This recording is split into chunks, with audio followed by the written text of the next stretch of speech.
We are now being joined live by Laskiewicz, an international analyst who will give us an update on the California wildfires. Good to have you join us, Dr. Marek. Now, what is the current death toll from the LA fires? We know that a lot has been ongoing with the efforts to combat this.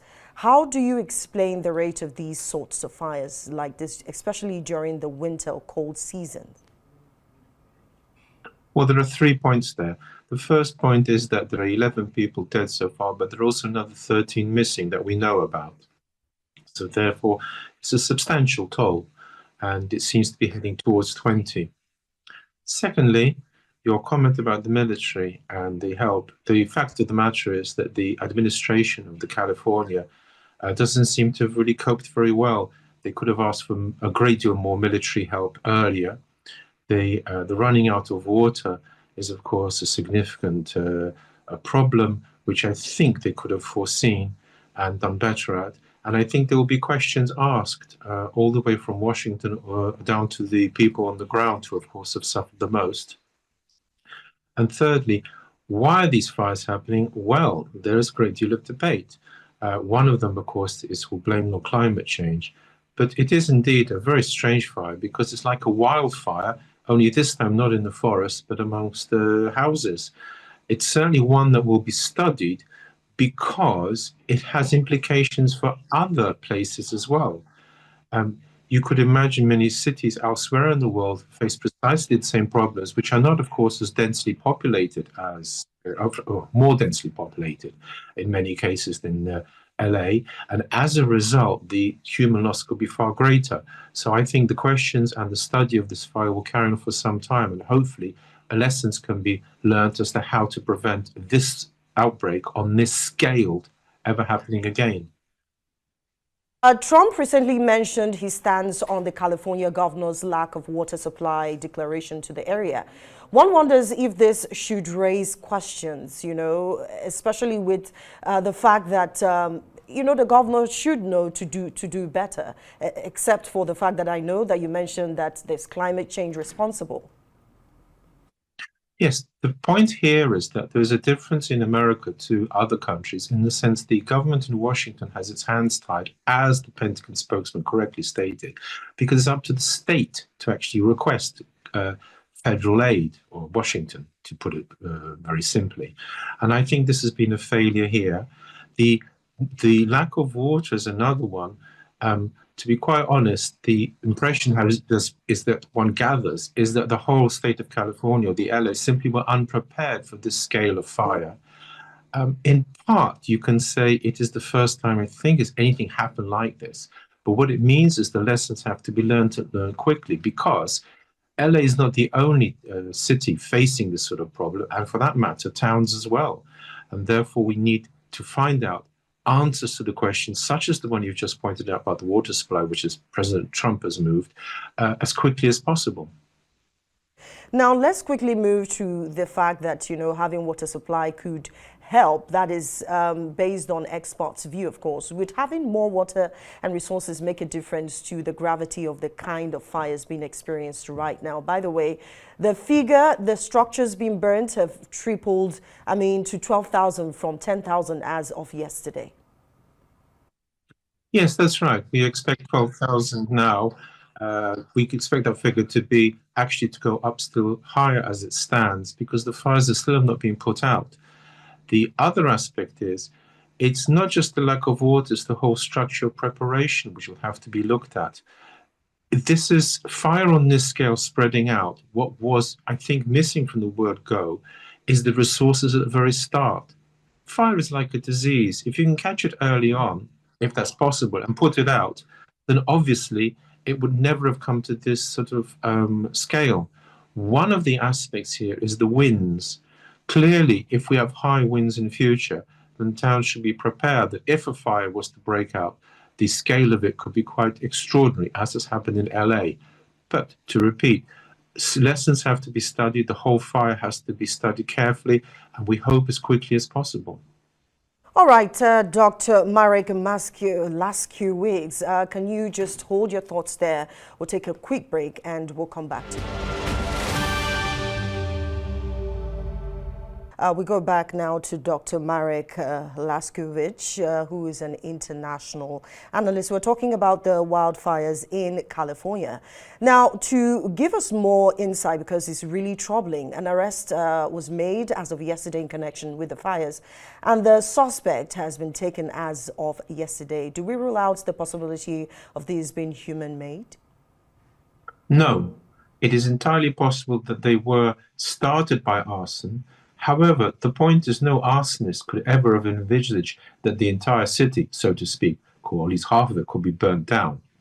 And therefore, although arson cannot be ruled out, it is an insufficient explanation for the sheer level of damage. Therefore, the inquiry should focus on how the fire spread, how the response of the authorities was inadequate, but that does not rule out that there may have been an arson.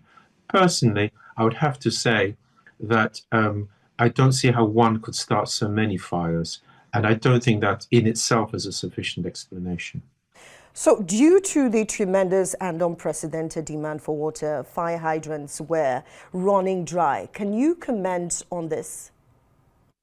Yes, the key problem here is that LA simply was not prepared for a scale of fire like this. It has simply not been budgeted for. But LA is near the sea. There are presumably also other sources of water.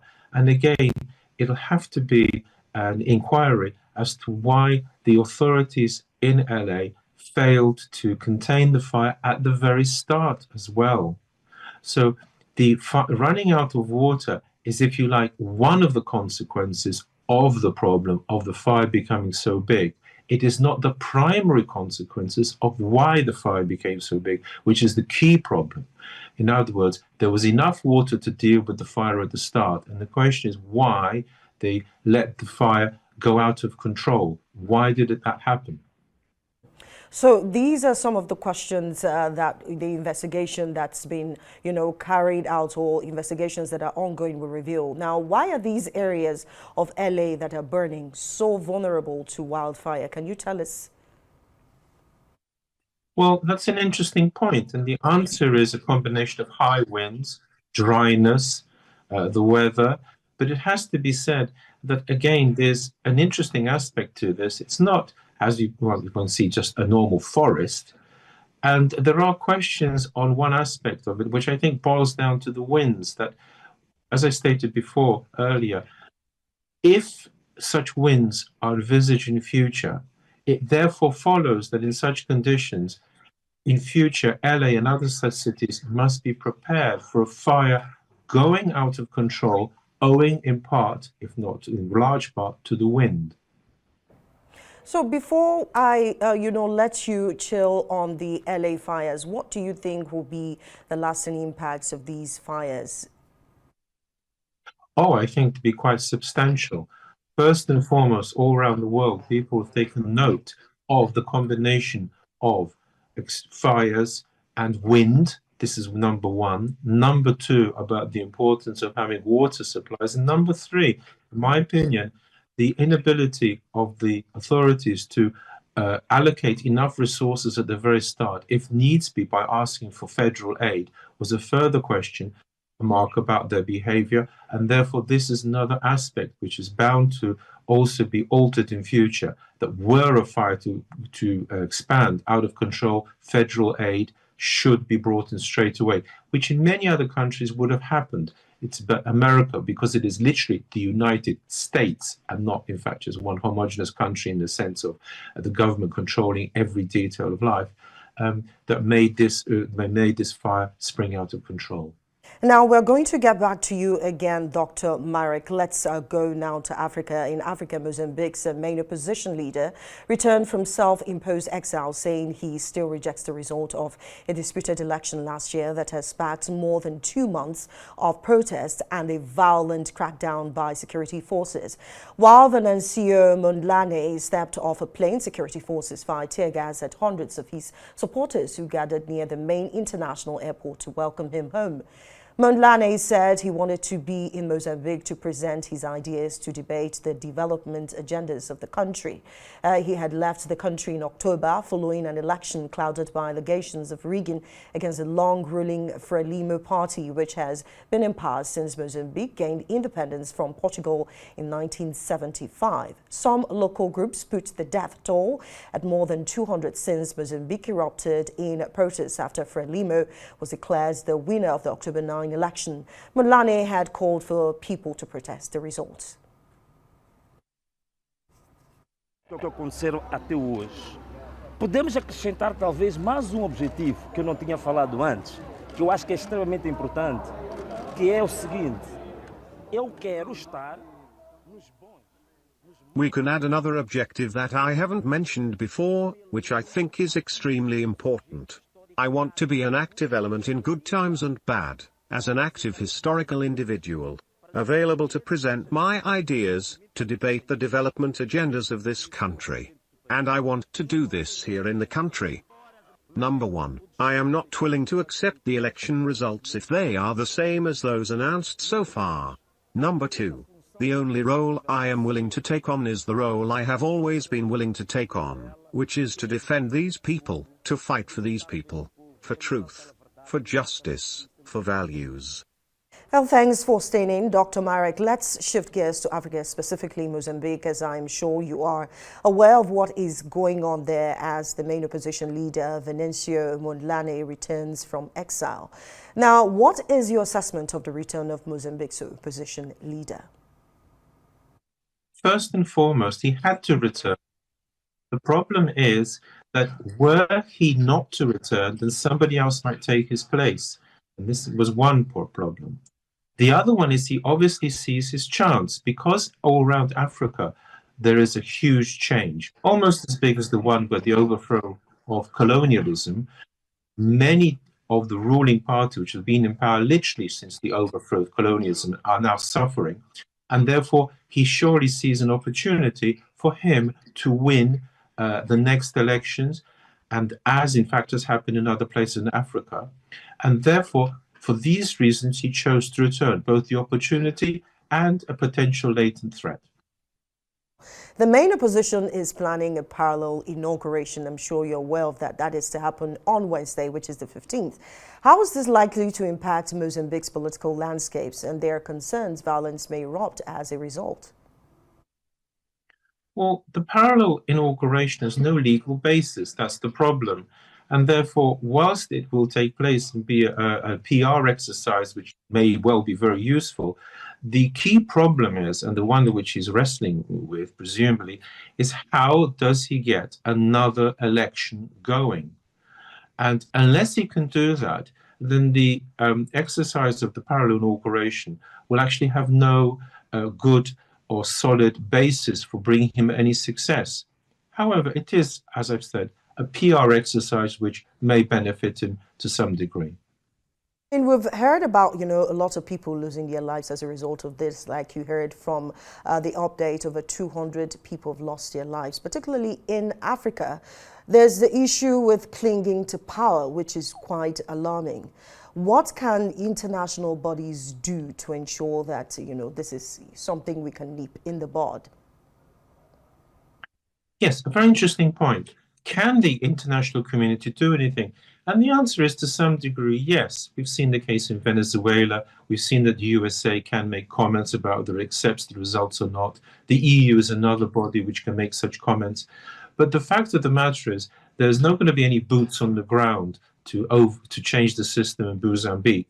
And that therefore, if the Mozambican government tries to cling on, there's no actual force around which is going to stop them. Nor does the leader of the opposition have a vast military movement, as Frelimo did when it was taking on colonialism. And therefore, what is likely to happen is that they are likely to protest to continue, as they do in other parts of the world, witness Georgia, to mention one example as well. And this will continue. And to this extent, it will be a destabilization for the government in power. However, unless the elections can in some way be monitored, and this has happened in other countries in Africa where the opposition made a very, very solid case and also monitored all the steps of the electoral process in a very professional way, unless he can do this, he's unlikely to get much further than simply appearances on television. Thank you so much, Dr. Marek Laskiewicz, for joining us on The World.